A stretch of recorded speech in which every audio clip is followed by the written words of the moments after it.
Saudações, alvinegros! Corinthians! Esse é o podcast Irmandade Corintiana número 249. Eu sou o Guilherme e a sala está cheia aqui. Tem mais a Ana, o Gibson e o Fábio. Tudo certo? Prontos para falar das primeiras 5 partidas do Silvinho? Do genial Silvinho? Não, tem que inventar outro adjetivo pro Silvinho. Ainda precisa provar um pouco a sua genialidade. É o pilhadão, por enquanto. Pilhadão. O pilhado Silvinho.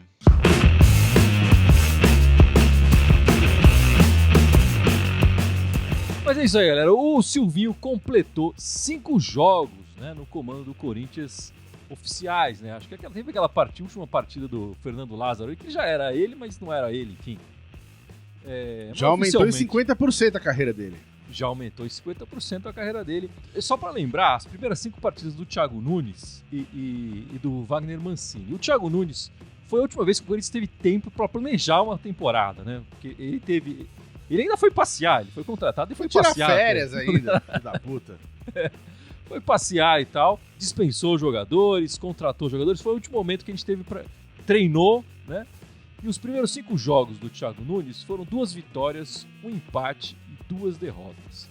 Sem contar a Florida Cup. Sem contar a Florida Cup, os jogos oficiais. Bem lembrado, Fábio, bem lembrado. Que ele voltou do passeio pra passear com o time depois, né? Ainda foi pra Disney. Exatamente. Com o time. Foi ver o Mickey.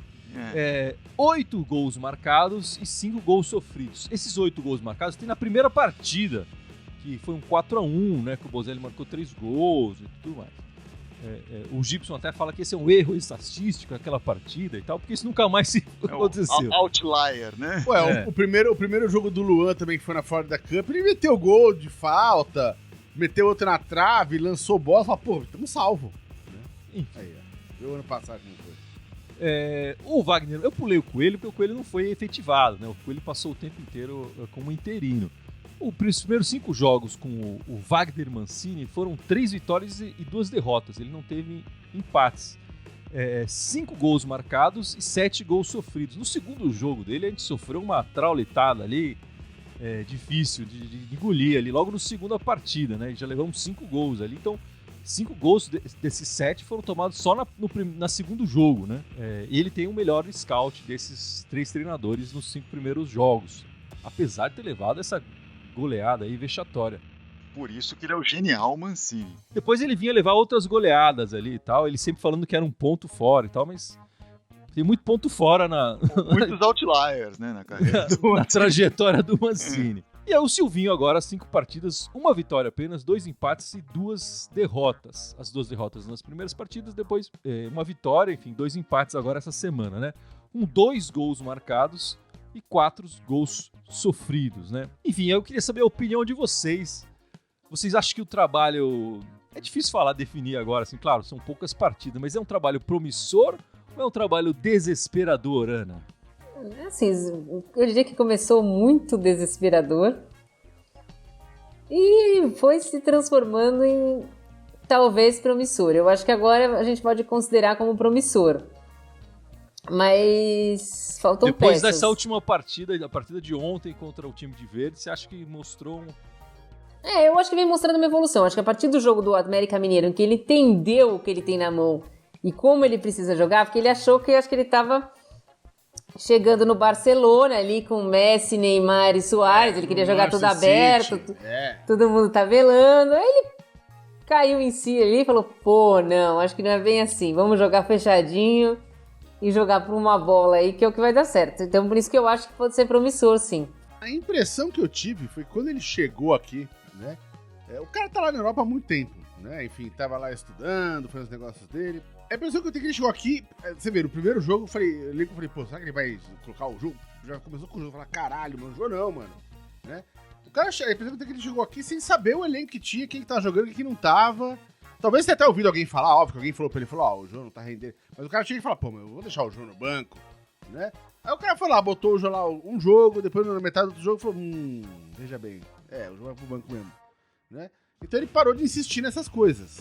Pra ajudar ele, assim, teve duas coisas que ajudaram, né? O fato do Otero, que se mandou, né? E agora o Camacho também, que se mandou, então já não jogou ontem. Ele não ficou nem no banco à disposição, né? Porque tá em negociação. Então, acho que isso ajuda o cara a escalar o time, né? Ele não vai insistir mais com o Otero, ele vai insistir mais com o Camacho, né? Mas, fora isso, eu acho que, eu concordo com o que a Ana falou, o time ter mostrado uma intensidade crescente nos jogos, uma aplicação tática, né? Que fazia um tempinho que a gente não via, né? Parecia sempre aquele catadão. O time, pelo menos ontem, me surpreendeu muito no jogo. Eu tenho que dizer que fiquei bem surpreso com a postura do time. E, óbvio, dentro das limitações. O time tem, sabe? Todo mundo ali tem limitações. É um buraco negro aquele time. Mas dentro do buraco negro, tinha uma organização ali, né? Bom, e estatística é um pouco isso, mostra o que você quer mostrar, né? Quando você fala 5 primeiras partidas, você pode olhar de diversas maneiras.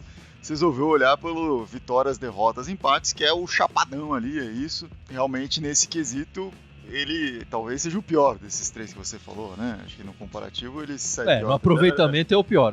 Só tem uma vitória e 2 derrotas e tal. O Mancini é o melhor com 3 vitórias e sem empates. Mas você pode pensar pro outro lado, ele tá invicto a 3 jogos. Então, é isso que eu ia falar. Por outro lado, tem outra coisa da estatística que é pensar na tendência, né?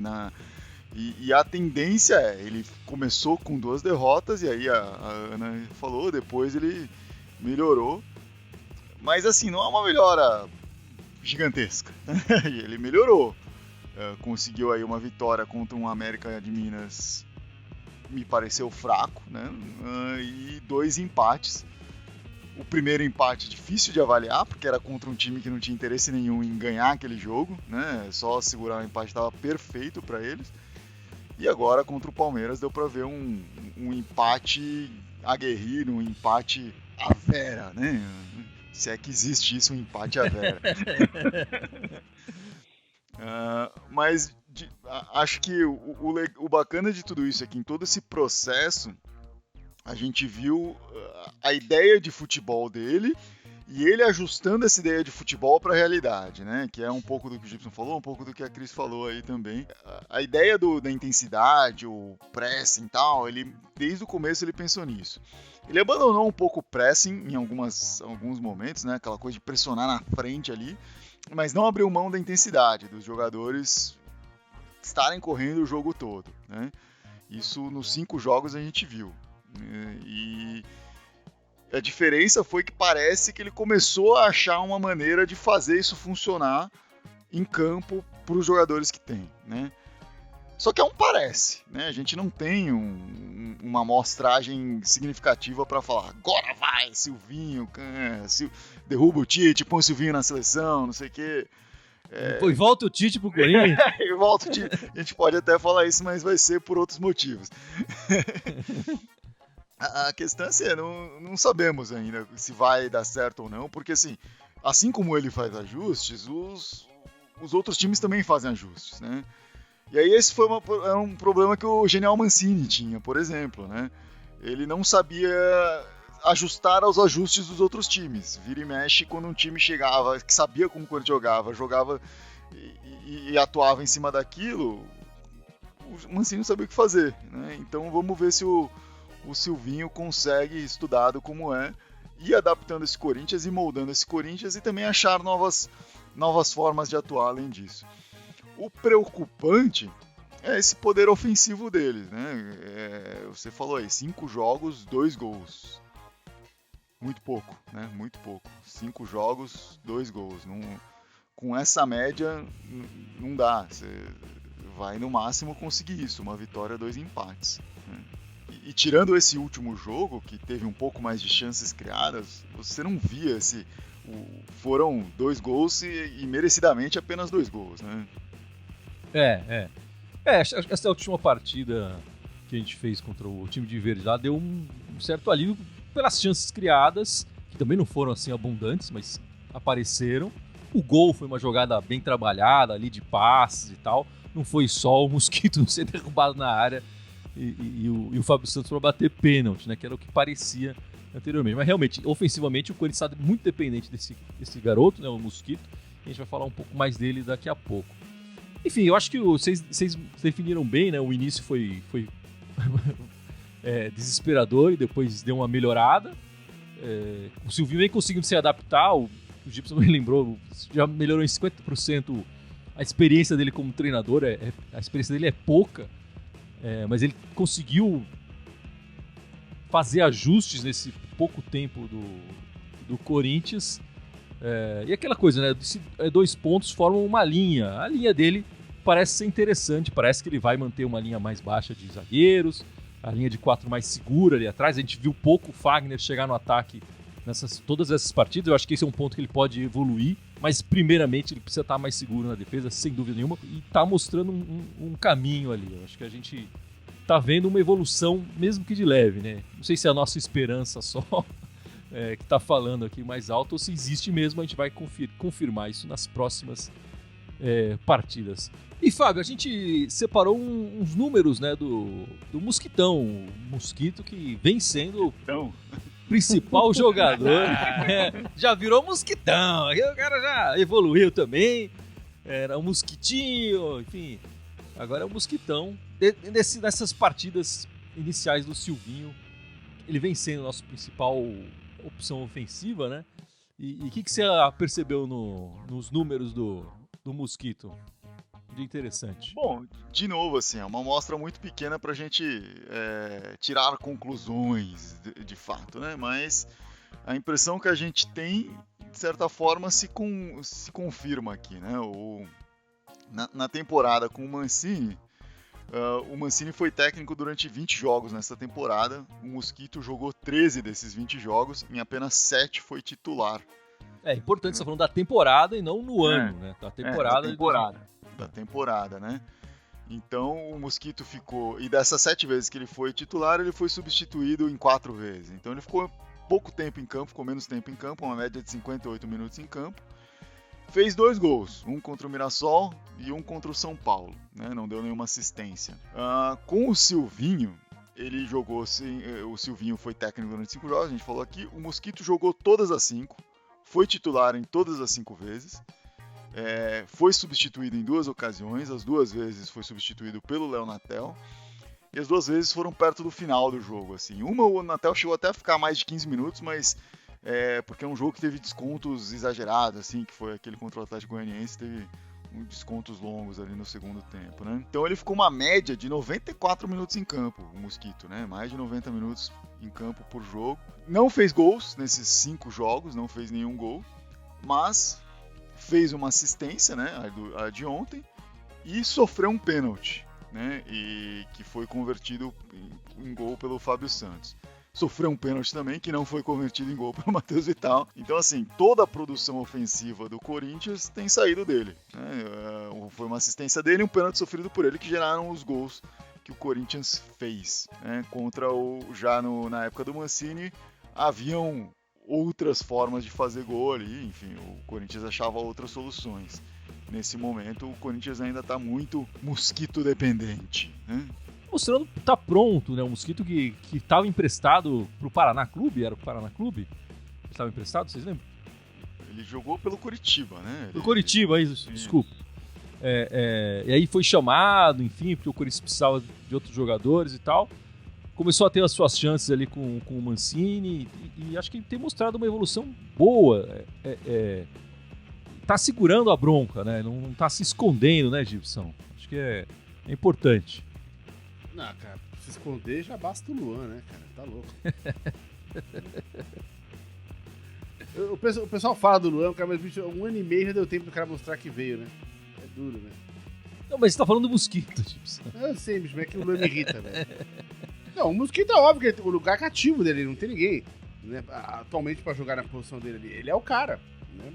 Ele falou que calvou um pênalti, sofreu 2 pênaltis, né? Desperdiçou 1 ainda. Né? Exatamente. Teve um que desperdiçou, ele acabou 2 pênaltis lá pra gente. Né? E que se tivesse sido convertido o pênalti, o Corinthians seriam 3 gols com a participação do Mosquito. Enfim, exatamente. E o Corinthians subiria ainda posições ali. Claro, são poucas rodadas no Brasileiro, mas já daria uma outra impressão desse time. Sem dúvida. Né? Então, como o Fábio falou, a gente é Mosquito dependente total atualmente, né? E a gente tava também Vital dependente, mas o Vital depois que voltou ainda não retomou a forma que tava antes, né? A gente tem que rezar pra... Eu acho que a hora que o Vital retomar um pouco da forma que tava antes vai ficar legal, porque um de cada lado ali vai fazer uma boa dupla. Eu tenho a impressão que o Vital, ele entendeu o que o Otero faz. Ele, de repente, não trabalha pro time todo, mas ele pega a bola, corta pro lado e chuta. Acerta a trave, o goleiro faz uma defesa, vai no gol. Ele tá sendo o que o Otero deveria ser. Sim, exatamente. Aí ele acaba não produzindo tanto pro time, né? Mas ele consegue fazer essa jogadinha que deu muito certo esse ano, algumas vezes, né? Mas desde que ele voltou, como o Gibson lembrou, não funcionou. Não sei se era só isso, viu? O Vital tava fazendo mais que isso, é que a memória é curta às vezes. O Vital, ele também é o líder de assistências dessa equipe, né? Ele deu 5 assistências esse ano. E não foram só de escanteios, né? Teve jogadas também, enfim. Acho que tá desmerecendo um pouco o Vital, mas concordo. Ele tá numa fase ruim ali. Mas eu ia lembrar, esse momento do Mosquito parece o momento do Vital no começo da temporada, que se pegava os primeiros 5 gols do Corinthians na temporada, tinha saído do Vital de alguma forma, né? Ou a assistência dele, ou o chute dele, ou o pênalti que ele sofreu, era tudo dele ali. Espero que o Corinthians consiga diversificar também a partir daí, e seria ótimo, como o Gibson falou, se os dois pudessem, tanto o Vital bom quanto o Mosquito bom, pudessem atuar juntos, né? Isso ia ser... então, e aí ia começar a dar mais jogo, né? Exatamente. E um Luan razoável também ia ajudar aí também. Opa, aí a gente tá sonhando demais, né? Vamos ver. O John Daible Oliveira dos Anjos falando que tem gostado dos 3 volantes. Cantígio de primeiro volante está muito bem. Parece ter se adaptado, mas falta um volante tipo Paulinho, Elias ou Maicon para ajustar o esquema. Eu vou deixar a Ana comentar isso, que ela que é fã do futebol do Cantígio, né? Não, eu vou dar minha mão palmatória. Eu realmente acho que o Silvinho achou o lugar do Cantígio no campo. Eu falo aqui que ele joga como se fosse um quarterback de futebol americano, né? Porque ele joga com a bola e os outros 2 ficam de guarda protegendo ele na frente para ele conseguir girar a bola de um lado para o outro. Eu nunca tinha pensado nisso, mas mérito pro Silvinho, todo mérito pro Silvinho nesse negócio do Cantídio. Acho que ele faz todo o esquema dele em cima do Cantídio e no caso o Mosquito, porque ele não tem ninguém na ponta esquerda. Eu não acho que o Vital seja a nossa solução na ponta esquerda, nem quando ele tá bom. Muito menos agora que ele é um jogador totalmente instável, que tá jogando que nem o Otero, que nem você falou mesmo. Mas eu acho que falta se fosse a diretoria do Corinthians, eu teria 3 contratações e um deles seria um segundo volante. Realmente para jogar ali no lugar do Rony. E esse esquema, justamente os outros volantes aparecem bastante, né? O Gabriel apareceu fazendo gol, mas o Rony também aparece bem na frente. Eu sinto falta realmente de um jogador que consiga ser mais definidor, né? E aí eu concordo com o John ali, do Paulinho, Elias ou Maicon, tinha um pouco mais... O Maicon um pouco menos, mas ele é melhor ofensivamente do que os volantes que a gente tem colocado em campo. Eu ainda acho que o Rony vai evoluir, talvez ele consiga melhorar nessa função, mas ainda não chegou lá, né? E o Gabriel tem encontrado aí ao longo dos últimos 12 meses uma veia ofensiva que ele não demonstrava antes, né? E uma das coisas que a gente falava dessa falta de produtividade ofensiva do Corinthians era a insistência em, mesmo jogando sem centroavante, jogar como se tivesse um centroavante, cruzando bola alta na área, né? Como se tivesse lá o Jardel na área pronto para cabecear, fazer um gol, alguma coisa assim, né? O Luizão, enfim, sei lá, não tem esse cara. Então quando a gente fala do falso 9, o falso 9 ele é falso, gente. Ele não é pra ficar o cara que vai disputar a cabeça, vai disputar no alto com os zagueiros, não é isso. Ele é o cara que vai fazer isso. Vai infiltrar na área, vai aparecer ou atrás dos zagueiros, na frente do zagueiro, vai ser um elemento mais surpresa. E vai variar quem que é esse cara, né? E, com o esquema que deu certo com o Tite fazendo isso, vira e mexe variava. Isso entrava Paulinho, aparecia Danilo, aparecia Sheik, aparecia quem fosse. Não temos os caras dessa qualidade, mas tem gente que pode entrar na área e fazer alguma coisa. O Gabriel fez ontem. Para esse esquema dar certo sem centroavante, tem que ser assim. Tem que aparecer pessoas diferentes o tempo todo. Uma hora vai ser o Rony, uma hora vai ser o Vital, uma hora vai ser o Luan, tomara. E acho que tem que aparecer nisso também o próprio Cantígio definindo, não só distribuindo essa bola, concordo com a Cris, ele faz muito bem essa distribuição para os lados, né? Isso é excelente para abrir espaço, mas também ele tem que distribuir e correr para a área para aparecer, para definir, né? Que é algo que o Elias fazia bastante, que o Paulinho fazia bastante. Então, tem que fazer isso também. E o Cantígio, a gente fala de jogadores aparecendo, o Cantígio, para concluir, não apareceu ainda, né? Não sei se o esquema vai evoluir para isso que o Fábio pediu, mas a princípio, o Rony, o Gabriel, o Luan, o Vital, enfim, eles estão aparecendo na área. O Cantígio não pisa na área, não. Até o momento, pelo menos, não chegou nessa posição. E ontem chamou a atenção, pelo menos no jogo, a gente comentou até na live pós-jogo, que o time parou de ficar rifando bola cruzada na área, né? Começou a fazer ter um movimento mais vertical ali na entrada da área, né? Mas enfim, acho legal isso, é uma mudança de postura. Chega de ficar rifando bola, ficar fazendo tic-tac na entrada da área que não quer porra nenhuma e depois fazer um chuveirinho inútil na área. Enfim, a próxima partida do Corinthians é na quarta-feira, 8h30 na Neoquímica Arena contra o Red Bull Bragantino, né? E no domingo vai jogar contra o Bahia às 4 da tarde, fora de casa. São dois adversários diretos para essa faixa do meio da tabela que a gente está imaginando que o Corinthians vai ficar ao longo do campeonato. São dois jogos, eu acho que são dois jogos talvez mais, não digo os mais fáceis, né? Porque a gente teve o América aí que acho que foi um jogo mais tranquilo. Mas desse início de temporada do Silvinho, talvez sejam os mais tranquilos para ele conseguir, não tem eliminação como tinha com o Atlético Goianiense, por exemplo. Mas para ele conseguir somar pontos aí, a gente começar a definir melhor até onde a gente pode chegar, né? E especialmente nesse jogo, próximo jogo, quarta-feira, na Neoquímica Arena. Você teme o Bragantino, Ana? Você tá com o pé atrás? Como você vê essa partida? Eu acho uma partida arriscada. Eu acho que o Bragantino tem um time rápido, um time que tem toque de bola rápido, parecido com o do Atlético Goianiense, então eu acho que tem que armar direitinho o time aí pra gente não ter surpresa, não. Não acho que sim, até concordo, o clássico é mais difícil, a Copa do Brasil por ser eliminatória, mas não acho que seja um jogo tranquilo, que nós vamos chegar lá. Acho que o América Mineiro é bem inferior ao time do Bragantino. E eu gostaria que o Silvinho mexesse ali naquela ponta esquerda, colocasse alguém que vá pra cima, que faça a jogada de linha de fundo. A gente precisa jogar pelos dois lados, porque se alguém marca o Mosquito aqui, já era, né? Quem, Ana? Quem? Ajuda o Silvinho aí. Assim, com o que a gente tem, eu experimentaria o Vitinho. Vitinho que, se eu não me engano, não jogou nada com o Silvinho ainda nessas 5 partidas, né? Seria uma surpresa. Mas como é que você tá vendo essa partida de quarta-feira, Gibson? Cara, se o time mantiver a pegada que fez contra o Palmeiras, dá pra tirar os 3 pontinhos fácil ali, eu acho. Dá sim, dá pra sair sorrindo. Aliás, se jogar aquele jogo contra o Palmeiras, dá pra arrancar 6 pontinhos essa semana.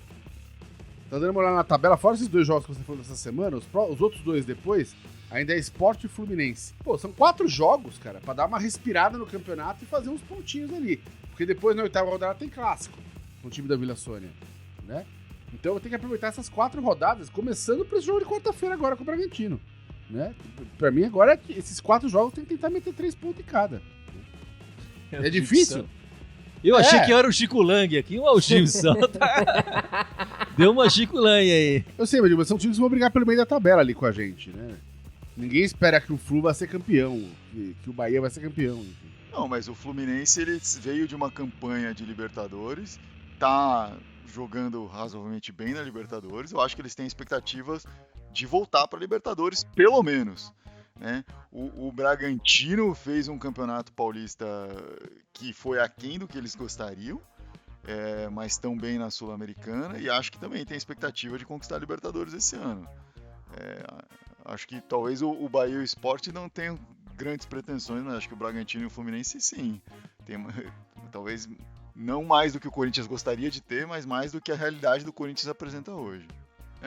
O meu medo é, como você falou, o time veio de uma sequência de jogos, principalmente mais recente aí, Atlético Goianiense, Copa do Brasil e o Palmeiras, que era matar ou morrer, né? Era aquele jogo sangue nos olhos naturalmente. E é natural o time dar uma desinflada disso agora, e não pode, porque o Bragantino não vai ver esse jogo, né, dessa forma. E acho que o Corinthians tem que levar a sério. Aí acho que o pilhadão Silvinho vai cumprir bem esse papel, vai deixar o time sempre pilhado para jogar e cair matando todo o jogo. E vai precisar mostrar isso. Assim, a gente vai precisar ver mais disso com resultados melhores do que 2 empates, né, para que a gente possa ver o Corinthians brigar por algo, nem que seja brigar para estar no meio da tabela, né? Porque o risco quando você briga para estar no meio da tabela é que se você perde a briga, você está caindo, você está indo para a zona do rebaixamento. Então, essa é a dificuldade do Corinthians hoje, né? Enfim, essa semana também teve o lance da Gaviões, né? Gaviões que lançou uma carta, romântico até, né? Carta, não tem arquibancada e tal para xingar o pessoal de lá, eles mandam carta, cobrando, fazendo pressão, especialmente no Roberto de Andrade e no Alessandro, né? Achei curioso isso, eles pressionarem os dois caras ali, não pressionaram o presidente. É que o presidente é eleito, né? Não dá pra demitir. Esses caras daria pra demitir, né? Enfim, eu acho que todo protesto contra o presidente vale a pena. Não pode demitir, mas pode fazer uma pressãozinha ali. Eu não sei, vocês acharam que era válido? Vocês acharam meio fora de momento do time? O que você achou, Gibson? Cara, acho que veio essa carta veio no bojo desse começo ruim do Silvinho, né? Se ele segurasse pra esse jogo de sábado, talvez a carta não viesse. Mas ó, se tivesse batido em jogador, se tivesse quebrado o carro, aí eu seria contra. Mas mandar uma carta mostrando a insatisfação, eu não vejo nenhum problema. Ninguém botou uma faca lá na Duília e falou: demite agora o Roberto de Andrade e o Alessandro. Ele expressou aquilo que a Gaviões está sentindo. Eu acho também que a diretoria, tudo bem, concordo, precisa ser austeridade e tal. Mas eu acho que se a gente tem deficiências claras no elenco, tem que buscar a reposição. Enfim, e o Gibson, queria lembrar a gente, né, Gibson? Já tem uns podcasts. O Alzheimer tá vencendo a gente, né? O aniversário da Irmandade, não é isso, Gibson? Pois é. 5 anos de Irmandade Corintiana, completados aqui. E eu queria perguntar pra Ana, que é a mais novinha. Você tá aqui há quanto tempo com a gente, Ana? Não tá um ano ainda, né? Não tô um ano. O que você está achando dessa experiência? A sua vida mudou por causa da Irmandade? Isso que eu quero saber. Como você lida com os fãs te perseguindo pelo shopping center? O porteiro já te reconhece quando você vai buscar comida ali, mesmo de máscara, é aquela Ana corintiana da Irmandade. Acho que eles me reconhecem mais pelos gritos no jogo do Corinthians do que pela Irmandade. Não, pra mim é legal, eu gosto da experiência, tudo. Mas eu não sei, aí é o pessoal que tem que falar se tá gostando dos meus comentários ou não. Pra mim, eu me sinto bom aqui, eu posso desopilar o fígado toda vez que o Corinthians perde, comemorar toda vez que o Corinthians ganha. Então, pra mim, é ótimo. Agora, se o pessoal tá gostando, aí já é outros 500, né? Mas enfim, 5 anos de Irmandade Corintiana. Parabéns pra gente, muito obrigado por todo mundo que nos acompanha nas nossas redes sociais, no Facebook e no YouTube, no Spotify, né, Gibson? No SoundCloud, no Deezer e TikTok, tudo mais. Telegram. No TikTok, no Telegram. É muito legal a gente saber que às vezes tem gente no Japão escutando a gente, na Austrália, em Portugal tem bastante gente escutando a gente também. Muito, muito gostoso saber disso. E ver que a gente está sendo... Tem um certo alcance. A gente não é o meu maior canal, mas a gente consegue alcançar as coisas especiais, né, Fábio? As pessoas mais inteligentes, digamos assim. É bom, temos irmãos ao redor do mundo aí, unidos pelo Corinthians. Isso, a nossa ideia com a Irmandade Corintiana é isso, até o nome vem um tanto disso, além do fato de eu e você sermos realmente irmãos, né?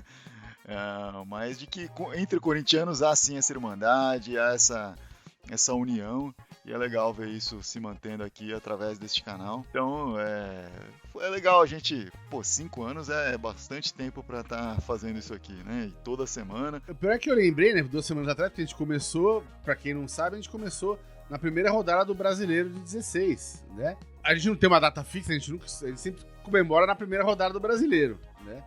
O nosso aniversário é que nem carnaval, cada ano cai num dia. Né? E aí lembrei no dia, falei, pô, hoje é aniversário da Irmandade, preciso lembrar e falar. E aí esqueci completamente. E assim que a gente acabou aquele podcast, desligou assim. Eu falei, caramba, aniversário da Irmandade. Aí semana passada foi a mesma coisa. Ano passado foi em agosto esse aniversário, né? Foi... enfim. Né? Mas muito obrigado pela participação de todos. 5 anos aqui na Irmandade Corintiana. Vamos lá.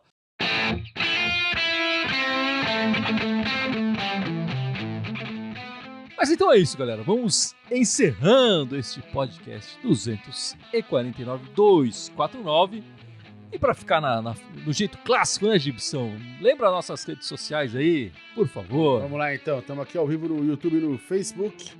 Temos o Instagram, o Twitter, SoundCloud, iTunes, Deezer, Spotify, TikTok e Telegram. Todos eles Irmandade Corintiana com TH, só no Twitter que é Irmandade Timão. É isso aí, meus amigos. Muito obrigado pela participação de todos e vai Corinthians! Vai Corinthians!